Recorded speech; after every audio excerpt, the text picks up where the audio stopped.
我以前一直以為成長就好似着住套西裝去行山咁，好死板、好認真，而且一定要非常之嚴肅。但最近我發現，當我越想成為自己人生嘅專家，我就越覺得自己只係喺度做緊一場戲，俾一班根本唔存在嘅觀眾睇。我哋成日被要求去修飾每一件事，我哋嘅社交媒體、事業，甚至係我哋嘅性格，好似有一種無形嘅壓力，逼我哋對每件事都要有獨到見解，或者要為自己嘅心理健康定個5年計劃。但如果對我哋成長最有幫助嘅事，其實係終於唔再對自己咁嚴肅呢？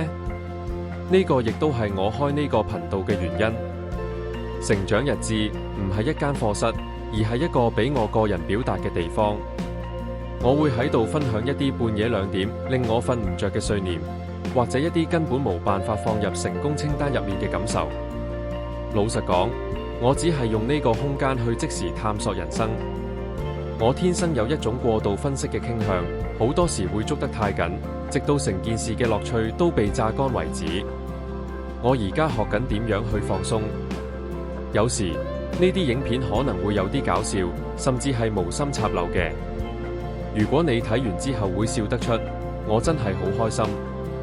當你發現我哋所謂嘅重大危機，其實好多時只係人類嘅小怪癖，嗰度其實有一種治癒感。笑下自己嘅跌跌撞撞，唔代表呢段旅程唔重要，只係代表我哋明白到，就算停低唞啖氣，嗰座山都唔會消失。可能我講嘅某啲嘢會令你喺呢一個星期入面產生共鳴，又或者未必，兩樣都冇問題。呢度係一個共同反思嘅空間，而唔係一場講座。我想多謝你一直陪住我。